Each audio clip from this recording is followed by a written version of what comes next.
Assalamualaikum warahmatullahi wabarakatuh.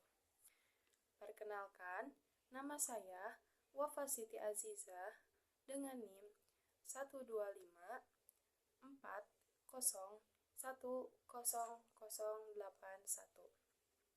dari kelas 1C Bimbingan Konseling Islam. Pada kesempatan ini, saya akan mempresentasikan sejarah peradaban Islam dengan judul Imperialisme Bangsa Barat.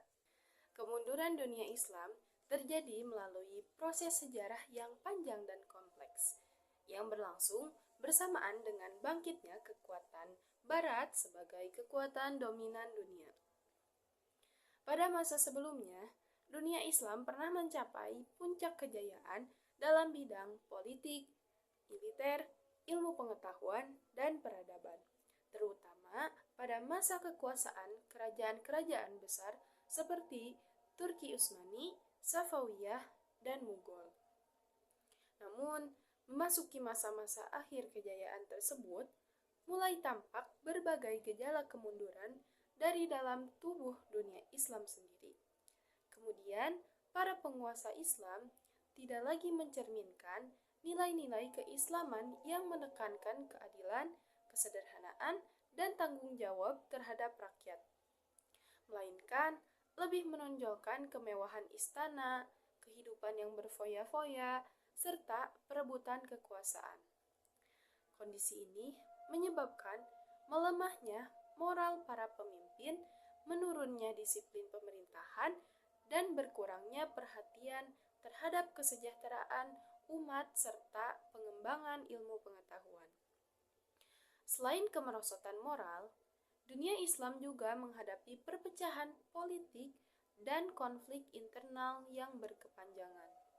Salah satu contoh penting adalah konflik antara Kesultanan Turki Utsmani dan Kerajaan Safawiyah yang tidak hanya bersifat politis, tetapi juga ideologis, yakni pertentangan antara Sunni dan Syiah.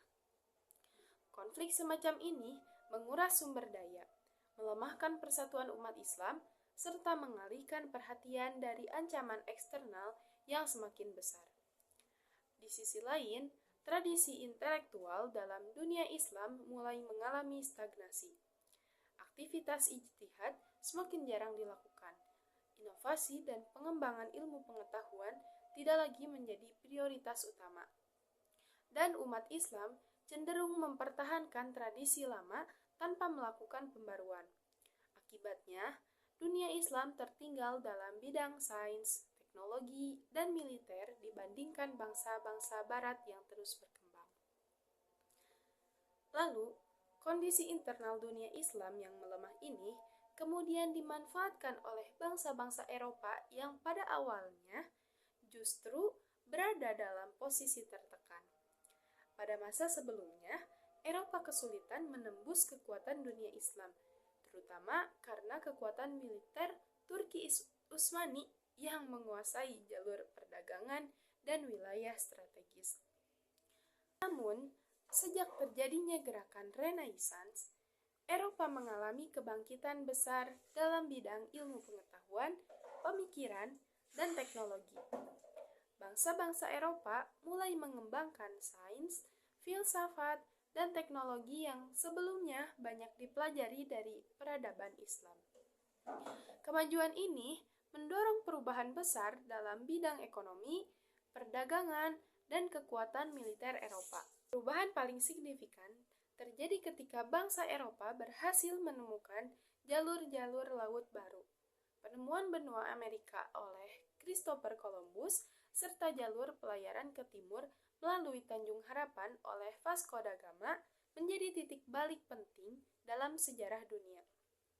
Dengan ditemukannya jalur laut tersebut, bangsa Eropa tidak lagi bergantung pada jalur perdagangan yang dikuasai dunia Islam. Pusat perdagangan dunia pun perlahan beralih ke Eropa, sehingga kekuatan ekonomi kerajaan-kerajaan Islam semakin melemah. Kemajuan teknologi perkapalan dan navigasi menjadikan bangsa Eropa semakin penguasa lautan, sementara dunia Islam tertinggal dalam penguasaan teknologi maritim. Keunggulan teknologi dan ekonomi tersebut kemudian mendorong bangsa-bangsa Barat untuk melakukan ekspansi dan penjajahan ke berbagai wilayah, termasuk negeri-negeri Islam.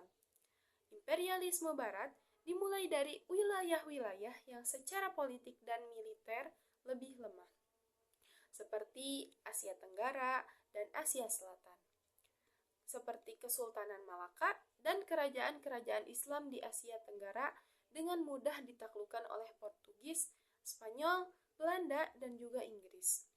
Di India, kekuasaan Mughal secara bertahap runtuh di bawah tekanan Inggris. Sementara di Timur Tengah, wilayah-wilayah Islam mulai berada di bawah pengaruh dan kendali kekuatan Barat. Penjajahan ini tidak hanya bersifat politik dan ekonomi, tetapi juga membawa pengaruh budaya dan sistem nilai Barat ke dalam masyarakat Islam. Pada abad ke-18 dan ke-19, kemunduran dunia Islam semakin nyata dengan runtuhnya satu persatu kerajaan besar Islam, seperti kerajaan Safawiyah di Persia, Mughal di India, dan Turki Utsmani di Turki, mengalami kemunduran akibat tekanan internal dan serangan eksternal yang terus-menerus. Karena kondisinya yang semakin lemah dan bergantung pada kekuatan Barat, dominasi Barat dalam bidang politik, ekonomi, dan kebudayaan pun semakin menguat, sementara dunia Islam semakin terpinggirkan dalam percaturan dunia internasional. Namun demikian, kondisi keterpurukan tersebut tidak sepenuhnya mematikan semangat umat Islam. Justru dari situ muncul kesadaran dari kalangan ulama, intelektual, dan tokoh-tokoh Islam tentang pentingnya melakukan pembaruan dan kebangkitan kembali. Pada abad ke-19 dan ke-20, lahir berbagai gerakan reformasi dalam dunia Islam yang bertujuan untuk memurnikan ajaran Islam dari praktik-praktik yang menyimpang, meningkatkan pendidikan, serta mendorong umat Islam agar kembali menguasai ilmu pengetahuan dan teknologi. Gerakan kebangkitan ini juga menjadi bentuk perlawanan terhadap imperialisme Barat dan upaya untuk merebut kembali kedaulatan politik serta martabat umat Islam. Dengan demikian, imperialisme Barat dan kebangkitan kembali dunia Islam merupakan dua proses sejarah yang saling berkaitan, di mana masa penjajahan justru menjadi pemicu lahirnya kesadaran baru dan semangat kebangkitan dalam dunia Islam menuju era modern.